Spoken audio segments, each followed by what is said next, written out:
ಒಂದು ಸಿನಿಮಾ ಮೊದಲ 10 ನಿಮಿಷದಲ್ಲಿ ನಿಮ್ಮ ಅಟೆನ್ಷನ್ ಹಿಡಿದು ಕೊನೆಯ 10 ನಿಮಿಷದಲ್ಲಿ ಕಣ್ಣಲ್ಲಿ ನೀರ್ ತರಿಸಿದ್ರೆ ಅಷ್ಟೇ ಅಲ್ಲ, ಥಿಯೇಟರ್ ನಿಂದ ಹೊರಬಂದ ಮೇಲೂ ಅದರ ಬಗ್ಗೆ ಯೋಚಿಸುವಂತೆ ಮಾಡಿದ್ರೆ ಅಂತ ಅನುಭವ ಕೊಡುತ್ತಾ ಲೆನಿನ್ ಸಿನಿಮಾ, ಅಥವಾ ಇದು ಮತ್ತೊಂದು ಸಾಮಾನ್ಯ ಕಮರ್ಷಿಯಲ್ ಸಿನಿಮಾನ? ಈ ರಿವ್ಯೂ ಕೊನೆವರೆಗೂ ನೋಡಿ, ಯಾಕಂದ್ರೆ ಕೊನೆಯಲ್ಲಿ ಈ ಸಿನಿಮಾ ಯಾರಿಗೆ ನೋಡಲು ಸೂಕ್ತ ಅಂತ ಹೇಳ್ತೀನಿ. ನಮಸ್ಕಾರ ಗುರು, ವೆಲ್ಕಮ್ ಟು ಗೊತ್ತಾ ಗುರು ಚಾನಲ್. ಇವತ್ತು ನಾವು ರಿವ್ಯೂ ಮಾಡ್ತಿರೋದು ತೆಲುಗಿನ ಲೆನಿನ್ ಸಿನಿಮಾ ಬಗ್ಗೆ. ಟ್ರೈಲರ್ ಬಂದಾಗಿನಿಂದ ಈ ಸಿನಿಮಾದ ಬಗ್ಗೆ ಸಾಕಷ್ಟು ನಿರೀಕ್ಷೆಗಳಿದ್ವು. ಹಾಗಾದ್ರೆ ಸಿನಿಮಾ ಆ ನಿರೀಕ್ಷೆಗಳನ್ನ ತಲುಪಿದ್ಯಾ? ಸ್ಪಾಯ್ಲರ್ ಇಲ್ಲದೆ ಕತೆ ಬಗ್ಗೆ ಹೇಳ್ಬೇಕು ಅಂದ್ರೆ, ಸಿನಿಮಾದ ಕಥೆಯನ್ನ ಸಂಪೂರ್ಣ ಹೇಳೋದಿಲ್ಲ, ಆದ್ರೆ ಇಷ್ಟು ಹೇಳ್ಬಹುದು. ಒಬ್ಬ ಸಾಮಾನ್ಯ ವ್ಯಕ್ತಿಯ ಜೀವನದಲ್ಲಿ ನಡೆಯುವ ಕೆಲವು ಘಟನೆಗಳು ಅವನ ಬದುಕನ್ನೇ ಬದಲಾಯಿಸ್ತವೆ. ಆ ನಂತರ ಅವನು ತೆಗೆದುಕೊಳ್ಳೋ ನಿರ್ಧಾರ, ಅವನ ಹೋರಾಟ, ಭಾವನೆಗಳ ಸುತ್ತ ಸಿನಿಮಾ ಸಾಗುತ್ತೆ.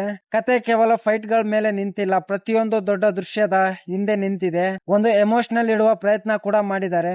ಮೊದಲಾರ್ಧದಲ್ಲಿ ಪಾತ್ರಗಳ ಪರಿಚಯಕ್ಕೆ ಸ್ವಲ್ಪ ಸಮಯ ತೆಗೆದುಕೊಳ್ತಾರೆ, ಆದ್ರೆ ಎರಡನೇ ಭಾಗದಲ್ಲಿ ಕತೆ ವೇಗ ಪಡೆದುಕೊಳ್ಳುತ್ತೆ. ಸಿನಿಮಾ 1990ನ ದಶಕದ ಚಿತ್ತೂರು ಜಿಲ್ಲೆಯ ಒಂದು ಗ್ರಾಮದಲ್ಲಿ ನಡೆಯುತ್ತೆ. ಅಲ್ಲಿ ನಡೆಯುವ ದ್ರೌಪದಿ ಜಾತ್ರೆ ಕಥೆಯ ಪ್ರಮುಖ ಹಿನ್ನೆಲೆ. ಈ ಜಾತ್ರೆ ಸಮಯದಲ್ಲಿ ಗ್ರಾಮದಲ್ಲಿ ರಕ್ತ ಚೆಲ್ಲಬಾರದು ಎಂಬ ನಂಬಿಕೆ ಇದೆ. ಈ ಹಿನ್ನೆಲೆಯಲ್ಲಿ ಪ್ರೀತಿ, ಕುಟುಂಬ, ದ್ರೋಹ ಮತ್ತು ಸೇಡು ಬೆರೆತ ಗ್ರಾಮೀಣ ಆಕ್ಷನ್ ಡ್ರಾಮಾ ಸಾಗುತ್ತೆ. Hero performance. ಈ ಸಿನಿಮಾದ ಅತಿ ದೊಡ್ಡ ಶಕ್ತಿ ಅಂದ್ರೆ ಹೀರೋನ ಅಭಿನಯ. ಅಖಿಲ್ ಅಕ್ಕಿನೇನಿ ಅವರ ಅಭಿನಯ. ಮಾಸ್ ಸೀನ್ ಗಳಲ್ಲಿ ಸ್ಕ್ರೀನ್ ಪ್ರೆಸೆನ್ಸ್ ಚೆನ್ನಾಗಿದೆ, ಆಕ್ಷನ್ ದೃಶ್ಯಗಳಲ್ಲಿ ಎನರ್ಜಿ ಕಾಣಿಸುತ್ತೆ. ಆದ್ರೆ ನನ್ನ ಪ್ರಕಾರ ಎಮೋಷನಲ್ ದೃಶ್ಯಗಳಲ್ಲಿ ಅವರ ನಿಜವಾದ ಅಭಿನಯ ಹೆಚ್ಚು ಗಮನ ಸೆಳೆಯುತ್ತೆ. ಕೆಲವು ಸೀನ್ ಗಳಲ್ಲಿ ಡೈಲಾಗ್ ಹೇಳುವ ರೀತಿ ಮತ್ತು ಕಣ್ಣಿನ ಎಕ್ಸ್ಪ್ರೆಷನ್ ಚೆನ್ನಾಗಿ ಕೆಲಸ ಮಾಡಿದೆ. ಹೀರೋಯಿನ್ ಮತ್ತು ಉಳಿದ ಕಲಾವಿದರ ಬಗ್ಗೆ ಹೇಳೋದಾದ್ರೆ, ಹೀರೋಯಿನ್ ಪಾತ್ರ ಕತೆಗೆ ಅಗತ್ಯವಿರುವಷ್ಟು ಮಾತ್ರ ಇದೆ. ಅವರಿಗೆ ಸಿಕ್ಕಿರುವ ಪಾತ್ರವನ್ನು ಅಚ್ಚುಕಟ್ಟಾಗಿ ನಿಭಾಯಿಸಿದ್ದಾರೆ. ಭಾಗ್ಯಶ್ರೀ ಬೋರ್ಸೆ ಅವರ ಅಭಿನಯ ಮಾತ್ರ ನನ್ಗಂತೂ ತುಂಬಾ ಇಷ್ಟ ಆಯ್ತು. ಸಪೋರ್ಟಿಂಗ್ ಕಾಸ್ಟ್ ಅಲ್ವೈಡೆ ಸಿನಿಮಾವನ್ನ ಇನ್ನೊಂದು ಮಟ್ಟಕ್ಕೆ ತೆಗೆದುಕೊಂಡೋಗಿದೆ. ವಿಲನ್ ಪಾತ್ರ ಕತೆಗೆ ತಕ್ಕಂತೆ ಬರೆಯಲಾಗಿದೆ. ಇದರಲ್ಲಿ ಪ್ರಮೋದ್ ಅವರು, ಕನ್ನಡಿಗ ಪ್ರಮೋದ್ ಅವರು ಅಭಿನಯಿಸಿದ್ದಾರೆ. ಪಾತ್ರಕ್ಕೆ ಹೆಚ್ಚು ಸಮಯ ಇಲ್ಲ ಅಂದ್ರೂ ಕೂಡ ಅವರು ಬಂದು ಹೋದ ದೃಶ್ಯಗಳಲ್ಲಿ ತಮ್ಮ ಅಭಿನಯದಿಂದ ಗಮನ ಸೆಳೀತಾರೆ. ಕನ್ನಡ ಪ್ರೇಕ್ಷಕರಿಗೆ ಇದು ಒಂದು ವಿಶೇಷ ಆಕರ್ಷಣೆ. ಹೌದು, ಹೀಗೆ ಸಾಕಷ್ಟು ಸುದ್ದಿಯಲ್ಲಿ ಕೂಡ ಇದ್ದಾರೆ ಅವರು. ಇನ್ನ ಮ್ಯೂಸಿಕ್ ವಿಚಾರಕ್ಕೆ ಬರೋದಾದ್ರೆ, ತಮನ್ ಅವರು ಬ್ಯಾಕ್ ಗ್ರೌಂಡ್ ಮ್ಯೂಸಿಕ್ ಹಲವಾರು ದೃಶ್ಯಗಳಲ್ಲಿ ಒಳ್ಳೆಯ ಎಲಿವೇಶನ್ ನೀಡಿದ್ದಾರೆ. ವಿಶೇಷವಾಗಿ ಆಕ್ಷನ್ ಮತ್ತು ಭಾವನಾತ್ಮಕ ದೃಶ್ಯಗಳಲ್ಲಿ ಬಿಜಿಎಂ ಸಿನಿಮಾದ ಅನುಭವವನ್ನ ಇನ್ನಷ್ಟು ಗಟ್ಟಿಗೊಳಿಸುತ್ತೆ. ಸಿನಿಮಾಟೋಗ್ರಫಿ.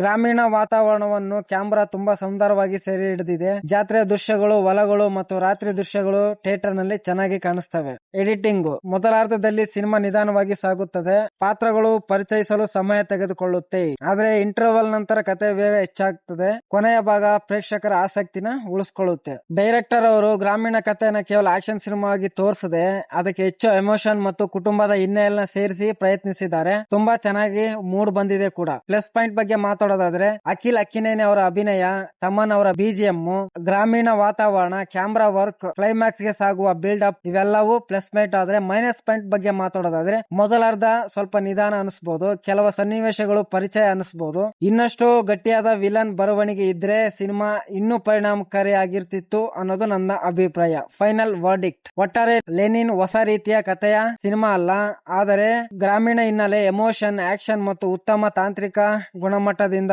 ಒಂದು ಬಾರಿ ನೋಡಬಹುದಾದ ಸಿನಿಮಾ ಆಗಿದೆ. ನೀವು ಗ್ರಾಮೀಣ ಆಕ್ಷನ್ ಡ್ರಾಮಾ ಸಿನಿಮಾಗಳ ಅಭಿಮಾನಿಗಳಾಗಿದ್ರೆ ಈ ಸಿನಿಮಾ ನಿಮ್ಗೆ ಇಷ್ಟ ಆಗೋದ್ರಲ್ಲಿ ಎರಡು ಮಾತಿಲ್ಲ. ನನ್ನ ರೇಟಿಂಗು 5ಕ್ಕೆ 4. ನೀವು ಈಗಾಗಲೇ ಲೆನಿನ್ ಸಿನಿಮಾ ನೋಡಿದ್ರೆ ನಿಮ್ಮ ಅಭಿಪ್ರಾಯ ಏನು?